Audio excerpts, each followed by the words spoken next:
Welcome to the Leader Mentality Show with Rob Clemens. We are on today with a special segment that we teased months ago. It's called the Market Minute with Frank Dominick, and we do have Carolina Bays Real Estate's very own Frank Dominick on the show. Welcome back, Frank. How's it going, buddy? Good to be back. Man, what's the world of real estate been showing you over these last 6 months, let's say? Hectic, but in a good way. Yeah? Mm-hmm. What would you say is the biggest thing you've learned? Because you just got your license within the last, what's it been, about a year now? Year and a half. Year and a half, okay. What's the biggest thing you learned from when you first started to where you are now? That we're in a shifting market right now. Yeah. We have seen the interest rates that are still maintaining a high level. Yeah. So we have some people that are just a little gun shy about pulling the trigger, but what they say is you marry the property, you don't marry the rate. So what markets would you say right now are hot in this area? New construction. New construction? By far. Okay, why is that? You have some buyers, there's advantages to buyers. They're doing incentives with some reduced rates. They're buying down some points on the rates. They're offering a lot of closing incentives. You have some of the larger builders that are getting into the financial end of it. So they are becoming not only the builder, but the lender of the home. Okay. So they're originating their own loans. Fair enough. You know, one thing that I always kind of wonder about real estate is how come you hear people talking about investing all the time, but you see very few people actually investing? Like, what is it? Why does everybody want to be an investor, but then when it comes down to it, not that many people are actually investing? Well, I don't know for sure because I am an investor. I just bought a rental property here locally. So yeah, nice. I made the jump and okay. So then how did you decide on the property you decided on? New construction. Okay. Low maintenance. Yeah. Warranted.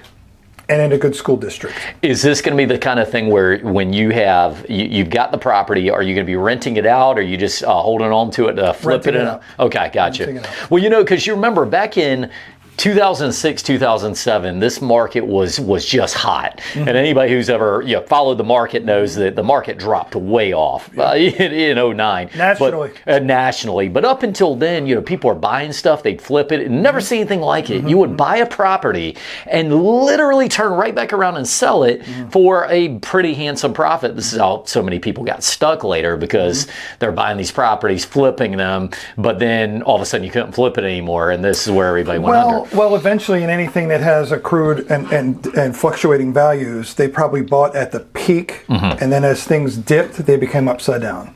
Yeah, for sure. I just had a conversation with a potential buyer out of Pennsylvania where I just moved here from. I'm originally from Maryland.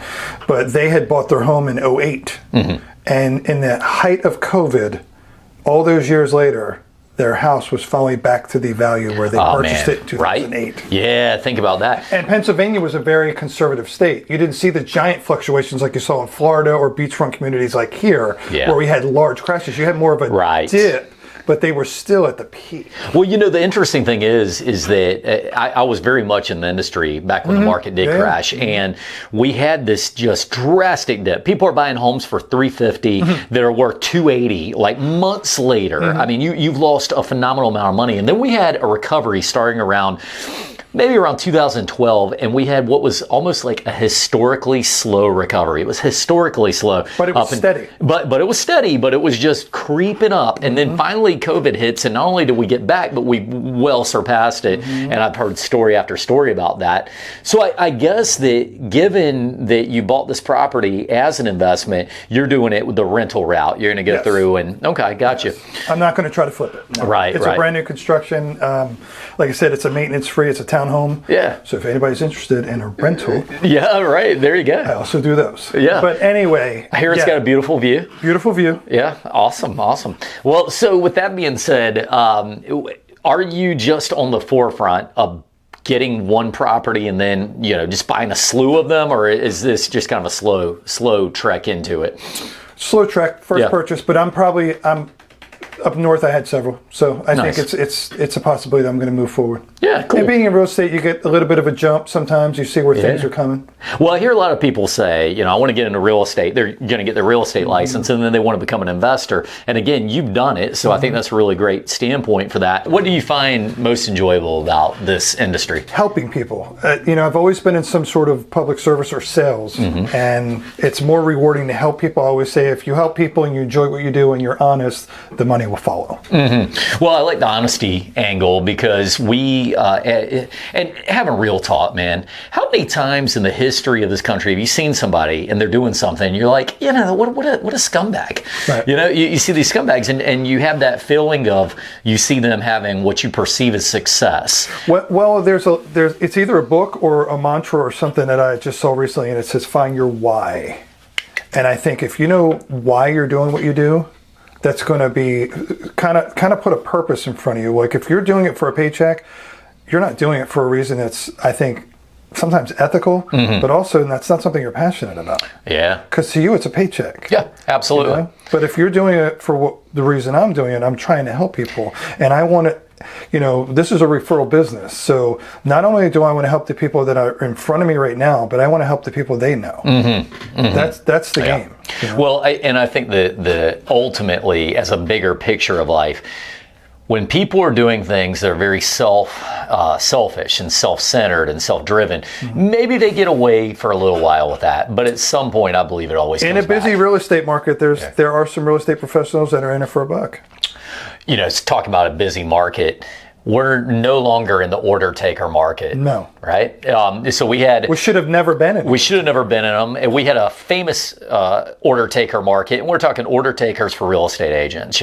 Somebody comes in, you're just selling them as quick as you can sell them. And then those tend to die off. We were in an order taker market during the COVID era. Yeah. And now we've seen a little slowdown, have we not? I saw a stat the other day. I'm going to throw this out at you, see if you have any comment on it.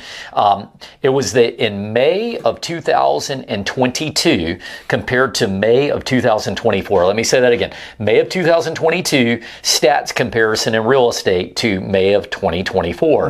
And it said that the average list price for a condo in 2022 of May was the sales price was 101.5% of what the list price was. This means that if the condos in average were being listed for this amount, they were actually selling for more than the listing. If a condo was on the market, folks, at 100,000, it was selling for 101. Exactly. So they were paying over the asking price. Great, Matt. He didn't even need a calculator to tell you.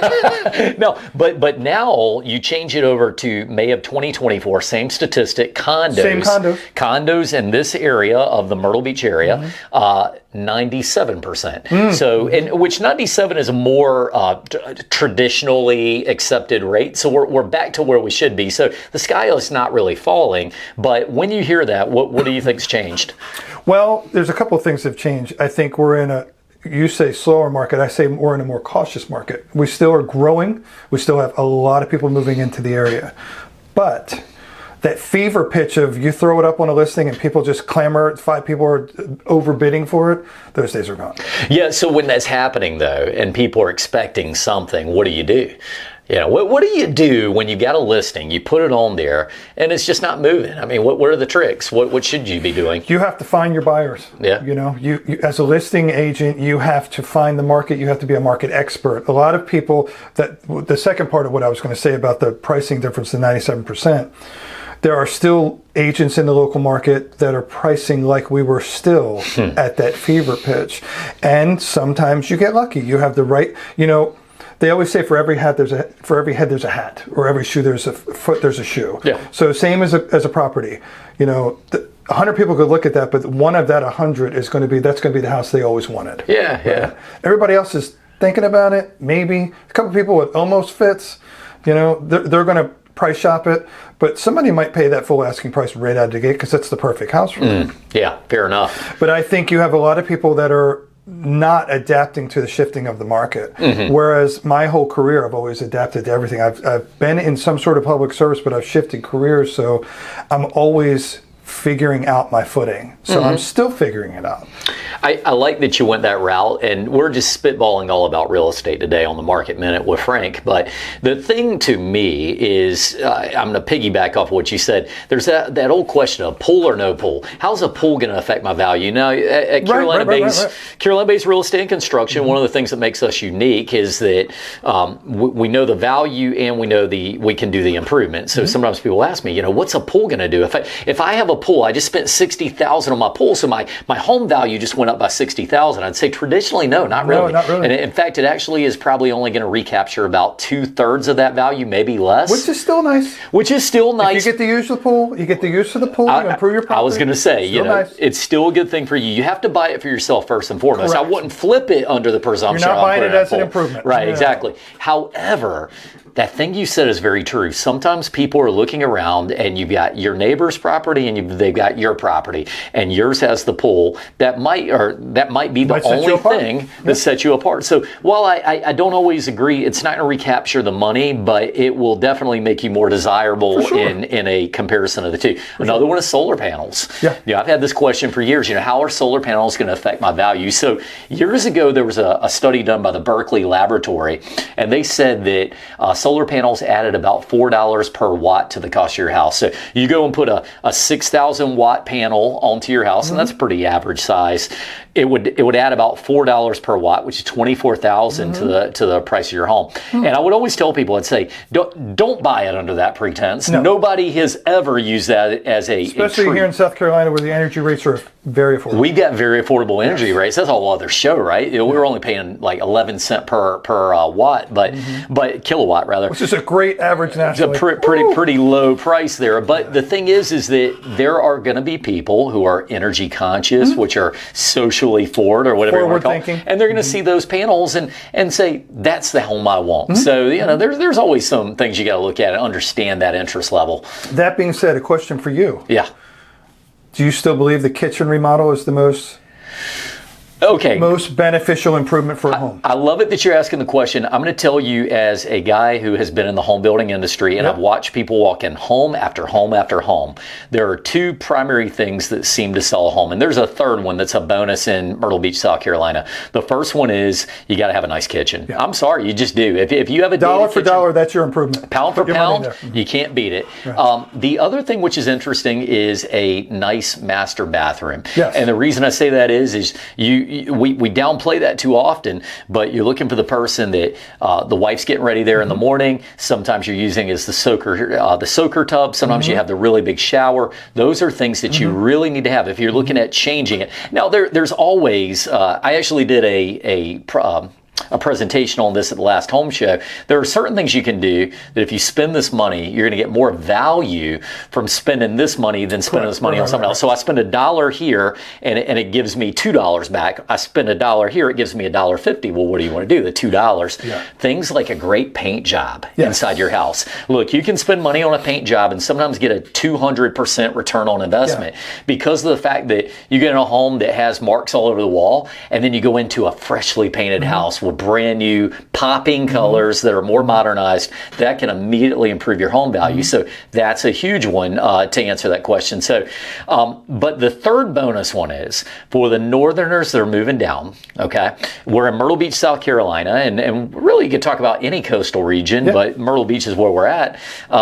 The outdoor living, man. Oh, you cannot. You got all these people who have been in cold environments for their whole lives, and they're thinking about going to Myrtle Beach. So what do you want? You want to get that nice porch, that nice patio, maybe the swimming pool, the nice landscape, right? It's funny you should say that because I just helped a customer, a client, a couple close on a home, and the thing that sold them was the outdoor living space and the kitchen. I mean, there you have it. So it checks both of your boxes. Yeah, I mean, and realistically, these are the things you have to think about. One thing I always ran into with home buyers was, we'd be building a home and I'd say, well, for resale, you want to consider this. And you know how many times I'd hear, no, Rob, this is my last one. The next time I'm going out of this house, I'll be in a box. That's what they tell me. How many of those people were buying another home? I mean, in the 6 to 7 years, almost every time they're selling. So you do have to think about it. You always have to think resale value. Yeah, absolutely. Even if it's your retirement home, it's resale because either you're reselling it or the people you leave the home to, your heirs, sooner or later the house is going to be sold. No doubt about it. So you do have to look at it. So Frank, you're, as some people know, you're a guitarist and you have a band, Carolina Crush. Carolina Crush. Yeah. Now, how are things going with that? Good. Playing regularly? Regularly, right. 3 nights a week, something like that, 2 nights a week. Very nice. How has that parlayed into your real estate? Are you like the real estate guitarist guy? I mean, is there some? I'm a realtor who plays guitar on the side. Right on. I'm a real estate agent full time. I'm a guitar player part time, but also That's more of a fun passion thing for me. Though I do love real estate and I like my clients, music to me is not really a business venture. Yeah. Even though it does pay, it is. It's more for a passion. But I have met some clients out playing music. Yeah. Because when you're on stage, you're playing music, we take a break. I have a wireless system, so I will go out in the crowd and talk to people while I'm playing. While you're playing. While I'm playing sometimes, because I'm not singing at that moment. Right. But also between sets, and I'll just say, thanks for coming out, because I do appreciate anybody that comes see Carolina Crush, if you come see us. But I say, are you local? Because, I've been here a couple of years. I want to get to know people, And I would say 50 to 60% of the people, depending on the time of the year, are from somewhere else. Yeah. And I'm just like, you ever thought about relocate? Oh, we would love to relocate here. Well, here's my card. Nice. Or here's a Carolina-based Frank Dominick chapstick. Yeah, chapstick for when you're out on the beach and you're getting sunburned. You need to have that. Or when you go up north and you're trudging through all that snow that we no longer have here. That's true, but I don't want to undersell that. Have you ever been at the beach and burned your lips? No. You got I have done it. You put all the suntan lotion all over you, and then you leave those lips out there, and Yeah. Well, I use the Carolina-based Frank Dominick chapstick. Problem solved over there. And is it true you manufactured those yourself out of your factory? I did not. They are professionally made. Yeah. Yes. Well, okay, so you told me the story about how, you ask everybody, you want to jam sometime. You want to jam? And of course, I do not have the skills to jam. So I said, no, I actually own a guitar, don't play it. But not I yet. love that. Who'll be playing? Not yet. I'm going to eventually get there, guys. But the thing is that there is a powerful story in there, which is that you have to always be marketing. Always. You're always connecting. Always. And you are a guy who, in the year and a half, you're actually what I would call a successful agent now. You are moving and you're getting better and better and more clients. I appreciate that. But you've done it and you're doing it. So, but the thing is that you never did is you never sat on the sidelines and waited for the leads to come to you. You go to the leads. You ask if people want to jam. Yeah. Tell me about that process. Well, real estate's a business that is... it's activity. Yeah. It's like anything else. If you, when I was younger, I worked in an office. It was in industrial sales. And on my screensaver for my laptop, every day would pop up when it would go to rest. And it said, some people dream of being successful. Other people get up every day and work hard at it. And that struck me because I'm like, we're all working a job or we all have a career, but are we moving forward at 100 miles an hour all the time? And I think sometimes I'm going 200 miles an hour, which drives some people nuts. But, I always, you gotta, you're your own best advocate. Yeah. You have to do your own marketing. If a lead comes to me, I'm completely appreciative. So send the leads to me. I do want those. But you have to find your own market. You have to make your own path. And there's nothing wrong with being an employee or working for someone. But in this business, you're self-employed for the most part. Oh, yeah. Yeah, absolutely. You are. Well, so nobody calls me. You don't call me anymore and say, Frank, are you out making calls? Or where did I get those leads to you? Like, I'm calling you saying, I'm working with this gentleman. I need help with this. For those who don't know, he's my broker in charge. So he is who I go to for key advice.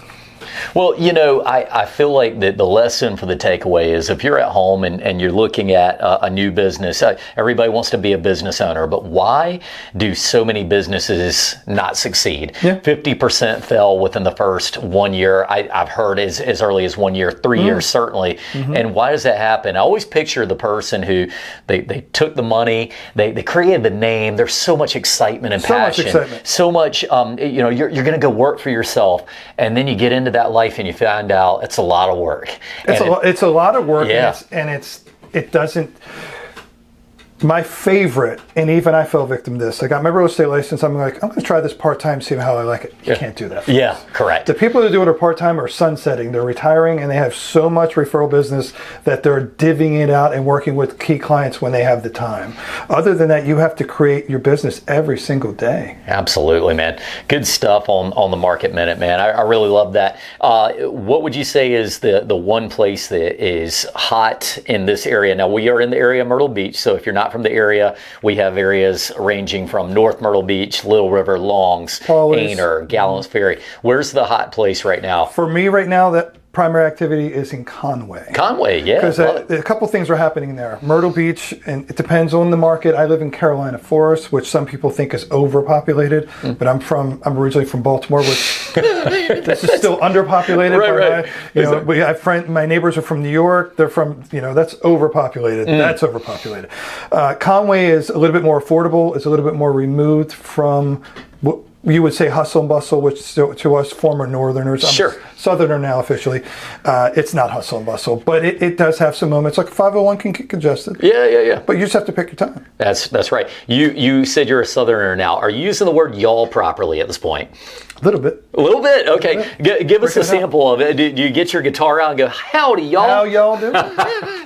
It's a very, I've noticed this word, and we talked about this on the show before. The word is getting used more across the country, so there's that. Up north, it was use guys. Use guys. All right, so up north, when you have that drink, it's a Pepsi. What do you refer to that as? Soda. But if I was from Western PA, it would be a pop. Oh, okay, pop. Yeah, it's kind of interesting how everybody has these things. I saw this. It was like a chart of the United States at one point, and they went around the United States talking about what you call different things, and it is very geographical. Oh my gosh! Yeah, exactly. Like chicken bog. Never heard of it. Chicken? You never heard of that? Not until I got here. We just had Kobe Williams on the show from Loris, which is the chicken bog capital of the world, apparently. And I did fact check that, and it is on Wikipedia. They have a bog off. They have a bog off. They do. Yeah, absolutely. And how it got on Wikipedia, I don't know. Maybe Kobe put it on there for all I know, but either way, it's on there. So, well, cool stuff, Frank. Well, if you could name, this is still a Leader Mentality show, so Market Minute, great stuff. Name to me a great leader and a famous leader, somebody everybody would have heard of, and why are they such a great leader to you? I mean, one of my favorite leaders would be Freddie Mercury with Queen. Because with the vocals, with the songwriting, with his presence, I mean, they're still touring as Queen, but are they really Queen? No, definitely not. Definitely not. It's interesting because musician has to pick a musician. Well, I was trying the Rolodex of all the musicians, but Freddie Mercury springs to mind because he's such a presence. It's funny. I always go straight to sports. I'm always gonna. If you said who's a great leader, I would probably say Joe Gibbs of the Washington football franchise, formerly known as Joe Montana. Other names. Joe Montana was a great leader on the field. On the field. But the thing that's interesting about Freddie Mercury. And if there's a lesson from that, I would tell you that here's a guy singing in a place just like everybody else does, but he did have a presence. He was doing something different. There are a lot of people with beautiful voices out there. I sometimes think about this. If you ever go to a church and you hear somebody come up and they're singing and you go, what a beautiful voice. How come they haven't been discovered? Well, there's something to be said for presenting yourself in a proper way, and that Freddie did that. And he did have a great voice, and he was also unique. And when we talk about great leadership, I believe you need to be unique. You can't just be a carbon copy. I love this quote. You have to be one of one. Have to be one of one, absolutely. Not one of a kind, one of one. One of one, yeah, exactly. And I had Brett from Tide Law on, and at one point I was asking him why he was so unique. I said, you're a lawyer, an attorney, who is out here wearing shorts, and everybody's wearing Hawaiian gear. Yeah, he's funny, and if you ever see him at an event, he's dancing and things. And I said, this makes you very different. I said, was that hard? And he said, no, I'm being myself. And his big takeaway is he said, when you're copying the crowd, you're creating your own competition. You are now one of 1,000 people doing the same thing. But if you're one of one, like you said, one of one makes you unique, and you're the first to do whatever you're doing. And people, believe me, I think there's 7 billion people on this planet. Some large group of people are going to be inspired by you when you're being yourself. So love that, man. That's very good. I mean, if you come out to see my band Carolina Crush, that's the number one compliment we get, is that either my singer's voice, which is beautiful, she's a great singer, or they'll say about my playing, you have your own sound. And when I was younger as a musician, I always wanted to be that guy that could play just like Eddie Van Halen, or just like so-and-so. And I couldn't do it. And I think I realized why I couldn't do it is because I didn't have the discipline to spend that much time to be a copy of somebody else. Right. Interesting. Too creative. It's not inspiring to... I always say, like, when I had my restaurant, you started the restaurant because you like to create dishes. Well, kind of. But when you have a restaurant, your creative process is when you create that dish. The rest of the time, you're making that dish over and over and over and over, like you made at that time that it tasted good. Because people come into your place to have your dish. You don't want to go have a Big Mac and it tastes like a Whopper. You don't want to have a Big Mac and it tastes like a fish sandwich. You want a Big Mac. You want the special sauce. You want the whole sesame seed bun, the whole thing. Nice. That's what you went in for. I love it, dude. All right, so we're gonna wrap the show up with a little rapid fire, if you know what I'm saying. And this is gonna be called buying and selling. So you're either buying or selling whatever I'm about to throw out. You can expand upon it if you'd like to, but you got to buy or sell. Churros. Buy. Buying. Okay, nice. All right. Dallas Cowboys. Sell. Selling. Okay, Rush the group. Buying reluctantly.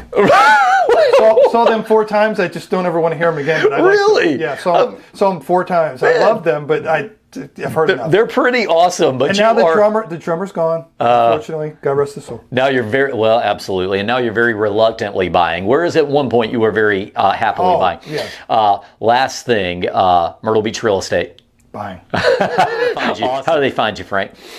Carolina Bays or Fusion Frank Homes. I have a Facebook page, and you can find me through Carolina Bays Real Estate. Sounds good. Well, Frank, thank you for being on the show. Absolutely. And we thank you guys all for listening. We hope you enjoyed the Market Minute. We hope you enjoyed the Leader Mentality Show. Stay tuned. We have some big guests coming up in the following weeks, and we look forward to seeing you all next time on Leader Mentality Show with Rob Clemens.